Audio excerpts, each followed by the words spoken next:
From the center of the universe, Toronto, Ontario, Canada, this is the SDM Show with your host, Rob Cairns. The SDM Show focuses on business, life, productivity, digital marketing, WordPress, and more. Sit back, relax, grab your favorite drink, and enjoy the show. Here is Rob. Hey everybody, Rob Cairns here. In today's podcast, I'm with friend of the show, my good friend, Mr. Jeff Brown from Alpha Social Media Inc., and we're going to talk about all things social media. Grab a drink, sit back, relax, and enjoy the show. This podcast is sponsored by Stunning Digital Marketing, the agency that can help protect your WordPress website today. Go to stunningdigitalmarketing.com and see what we can do to help you protect your business investment.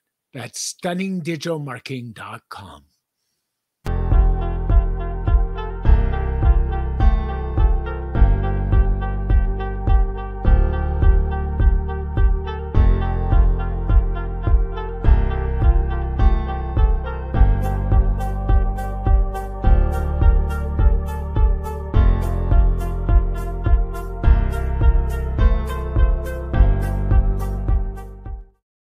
Hey everybody, Rob Cairns here.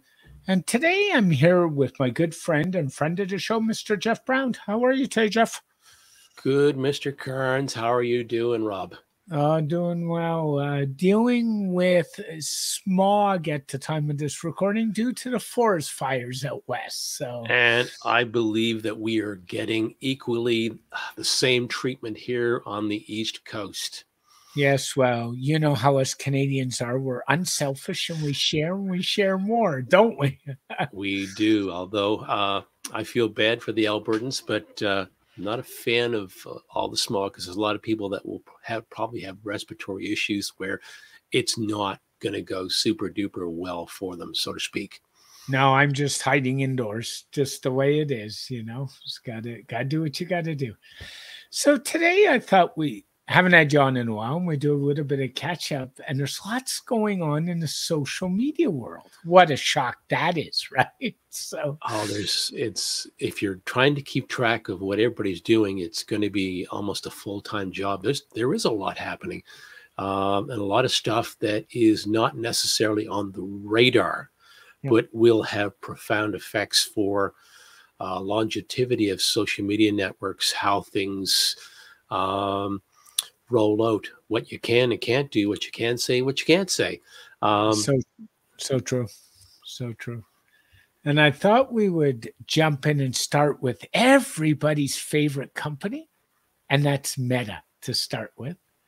And yes, I don't know, like things on the Facebook front are pretty quiet these days, but there's been a lot of changes with WhatsApp, and those changes, and I actually think they're for the better. Meta has now gone to allowing you to have up to 4 devices tied to your WhatsApp account. What do you think about that? Well, it's going to make it like we need consistency when we're going to use an app across the board. We're going to have more than one device. Yeah. So enabling multiple devices will absolutely make it easier. That way you're going to have a seamless flow regardless of which device you use. Because if I have to use one device on an iPad, for instance, another device on an iPhone, for example, we're going to lean in one way or the other, and it's going to determine what type of an outcome or experience the end user will have, depending on which device we pick up. Yeah, and I'll give you even the bigger scenario. You're traveling, and you go to Europe, and we know roaming charges for Canadian carriers are starting to get expensive. So buying a prepaid SIM card is becoming more advantageous every day. You buy a prepaid SIM card, you plug it in, and under the old mess, was taken a month ago, you couldn't use your WhatsApp account with that prepaid SIM card because your phone number's changed. And it used to be tied directly to your phone number. And frankly, now you can use that as a secondary device and still use your same WhatsApp account. So I think that has pluses written all over it. Yes, but it still comes back to the end user license agreement on WhatsApp. And that's still a constant thing, whether you like it or not.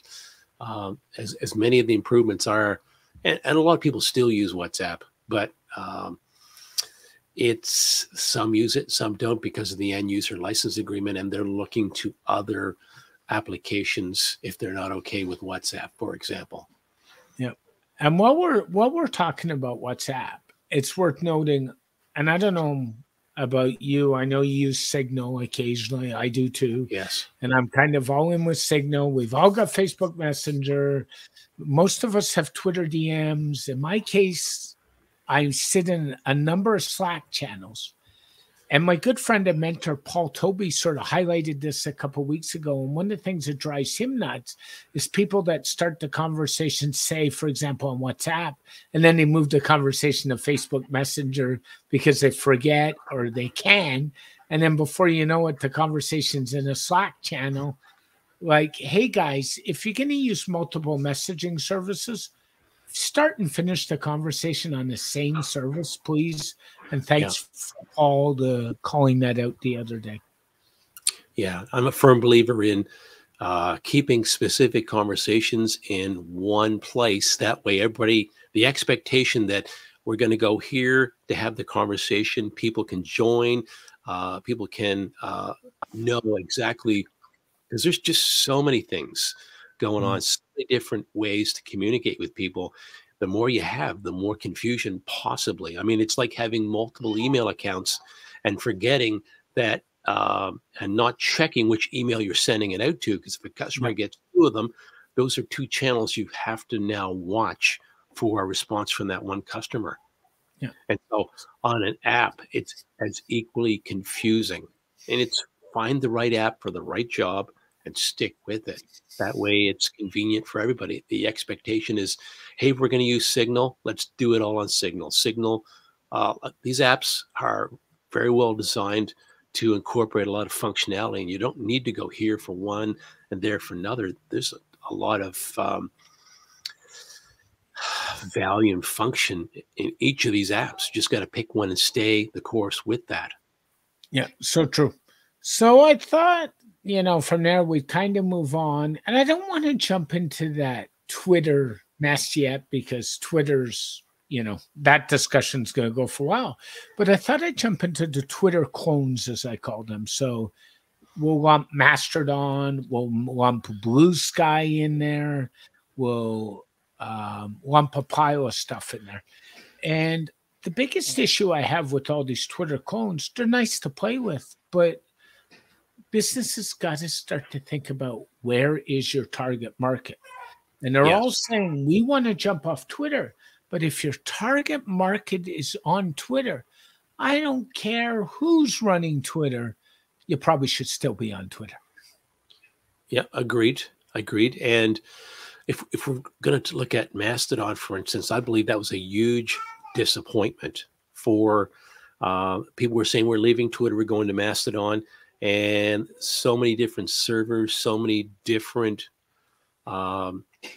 ways for people to connect, and then it just wasn't as user-friendly as everybody wanted. So at the end of the day, it's a place where the geeks go, and a lot of people that say we're leaving Twitter, if they left Twitter, are now back on Twitter, and they're waiting to see what's coming next. And so Mastodon, for the most part, was a really huge disappointment for a lot of people as far as connecting and building on it. It just did not deliver the way that a lot of people were expecting it to deliver. Yeah. And the other problem is the trend on Mastodon is they wouldn't censor. And we all know, if you've read anything about Mastodon, because it's so decentralized, the servers have a right to choose what type of voice to allow on that server and what type of voice not to allow on that server, which for all intents and purposes is censorship. So that is going on Mastodon, whether you believe it or not. Yes. And again, it's the servers are run by admins, and the admins call the shots. And it's like everything, it's rented land. You're not paying to be on there for the most part. So if you don't like it, leave, kind of deal. If you pick the wrong server, you're not happy, leave. It looks like Blue Sky might have a little bit of legs, run by the former person who owned Twitter, Jack Dorsey. So let's see what happens with that organization, right? Well, I'm hoping that he's going to run it like the early days of Twitter. Yeah. I love conversations. You know, I love having conversations with a whole bunch of different people. And you know what?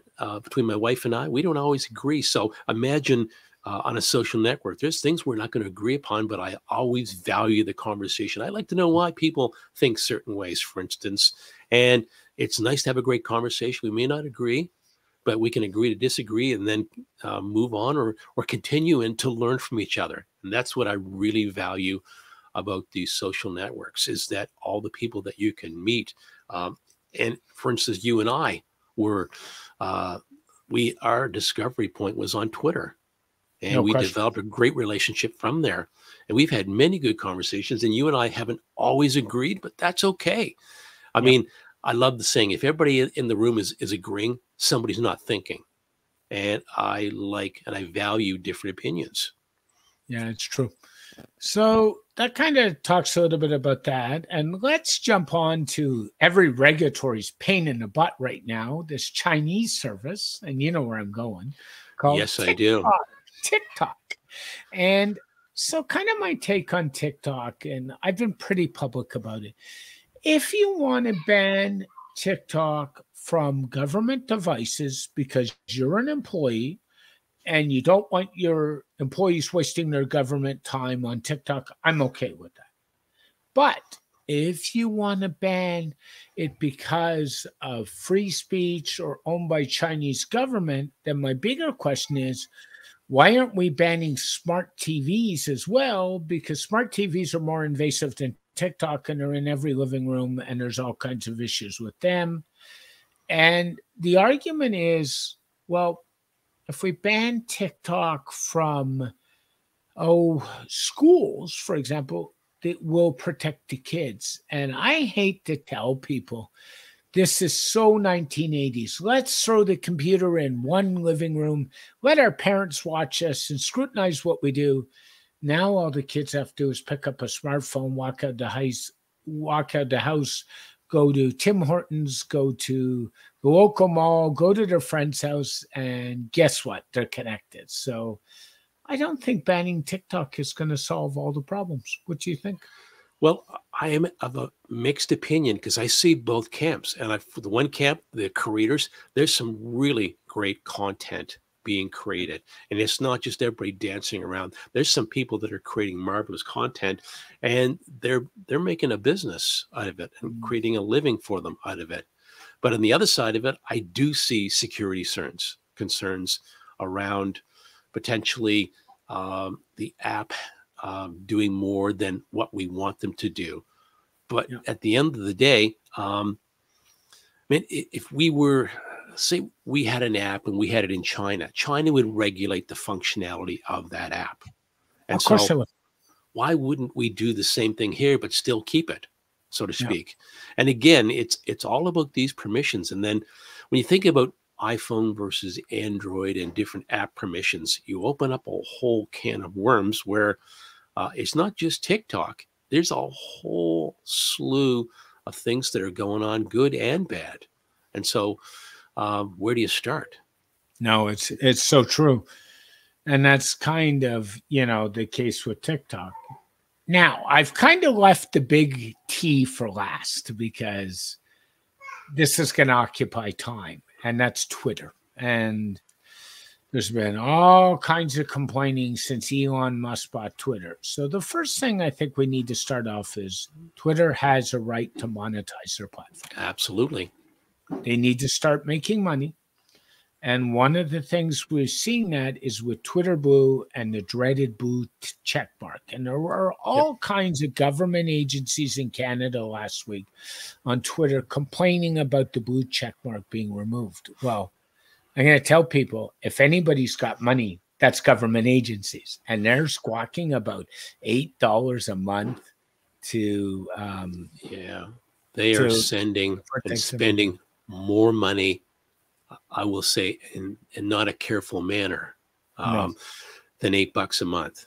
And so But at the end of the day, just because you pay for verification doesn't necessarily mean that, I mean, I could go and open up a Donald Trump account, pay the money, have a blue check mark.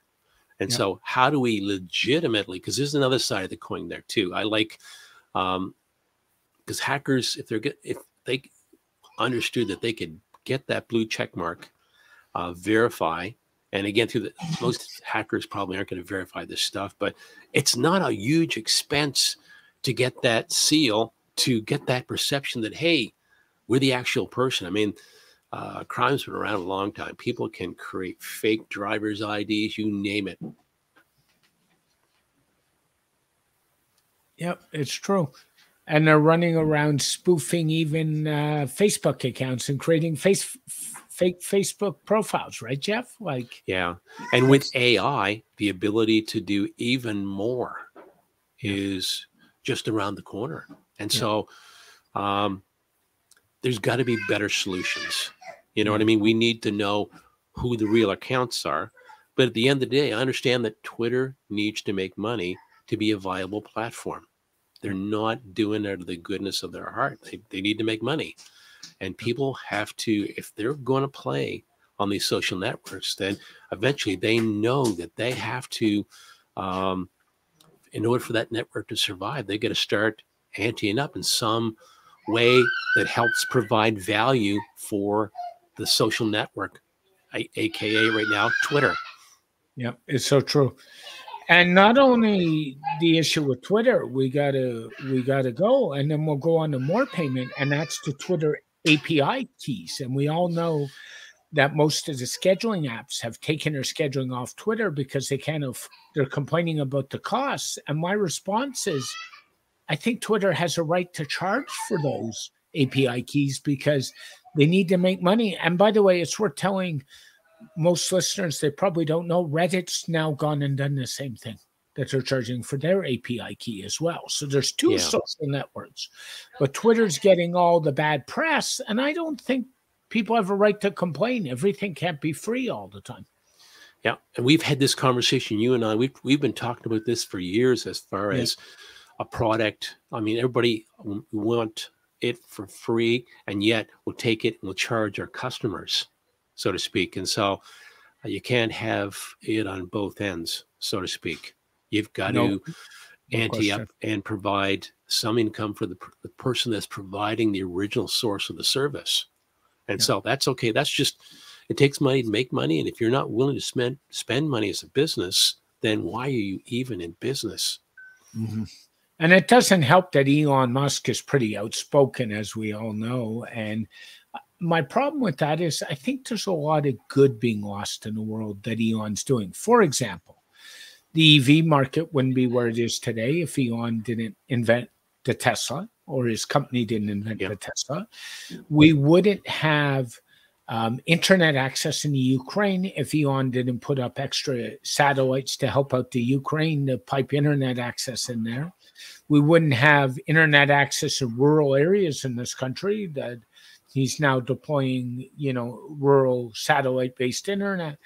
So the problem is, it's typical of most big entrepreneurs, Elon, Jeff Bezos, even Bill Gates in the day. Bill Gates was hated and despised when he ran Microsoft because he made money. And everybody's complaining. And it's this whole mentality, again, that drives me up the wall, that everything on the internet's got to be free. Yeah, and that's just not the way it is. This is business. And businesses have the right to make money and survive and to provide good income for those people that have invested a lot of their lives moving the business forward. It's just a lot of sweat equity that they put into it, and they need to be able to reap the rewards of their hard work. Yep. And now, as of today, at the time of this record, Elon has a new CEO. And you and I were talking about that about an hour ago. Is it going to get better, get worse, or who knows? Well, we're going to have to wait and see. I mean, at the end of the day, Elon has a plan to take Twitter to X. And somehow he figures this new CEO is going to help him. He's a guy that's really driven to be successful. And Mhm. like everything he's put his hand to, there's been some ups and downs, but the guy is still moving forward, and he's going to take Twitter into a social network, or even something even greater than a social network, that potentially the sky's the limit. It could be incredible. But as far as the CEO, Yeah, we're just going to have to wait and see how they're going to run the ship. I that's mean, true. we do not want to see any more clamping down of free speech, we'll say. And I value having conversations, and it's okay to not agree with everybody. So I'm hoping that this new CEO is Yeah, not going to censor the living daylights out of everything. yeah. We've kind of run through some of the big companies and some of the trends we see going on. Video is still becoming more and more prominent. AI generated video, images, and text on social is becoming more and more prominent. What do you think Yeah. about AI on social?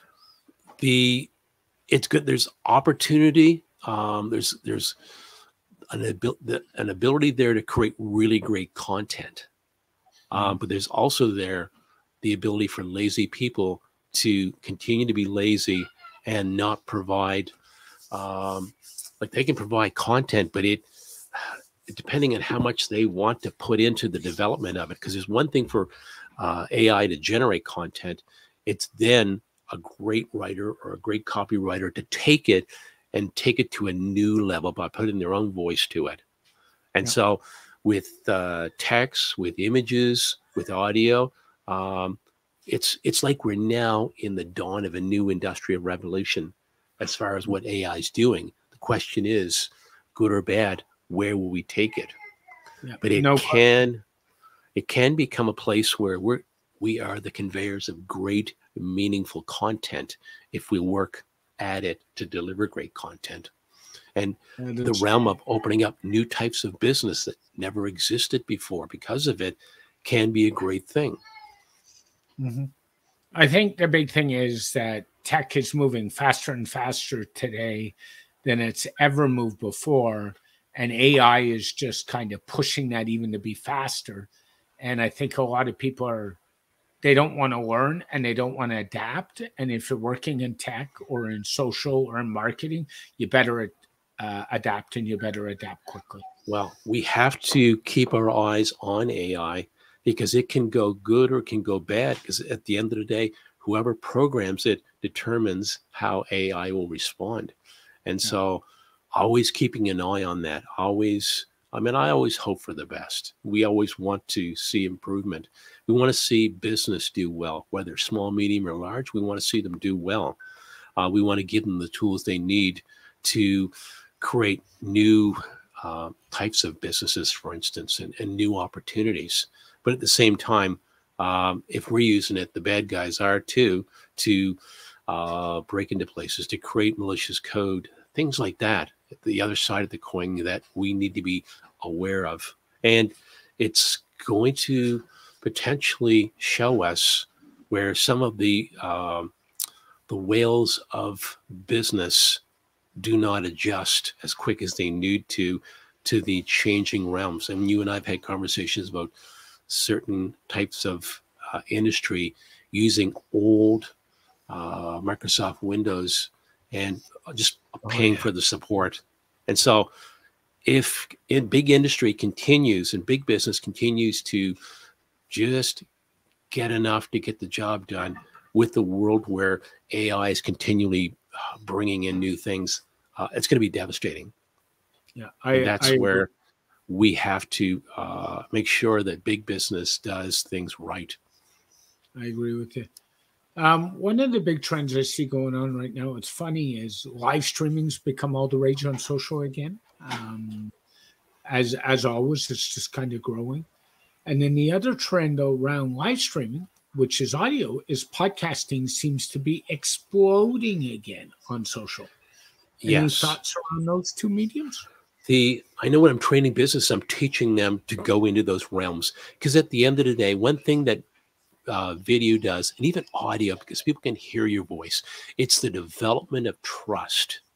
Because people like to do business with people they like. How do you create How do you create trust in your business? If they can see you and they can hear you, they're more likely to size you up and determine whether they want to move forward with you in business. Text is very limited. There's no tone. You don't get to get a really good feel about the business and what they're like. And you can sort of get a touch, but when it comes to video, when it comes to podcasting and audio, you get to hear the person. In video, you get to see them, to see what they're like. And then you can determine what you want to do as a customer or a client, for example. Yeah, it's true. I think video and if you're going to do audio, podcasting is a great way to establish that trust. And it lets people figure out what you know, how you know it, how do you present yourself, how do you react. I think that's all part of that solution. Do you see any other big trends coming around that we haven't talked about? I'm just keeping my eye on a few things on the side here. Like, I'm interested to see what Blue Sky is going to do. Yeah, me too.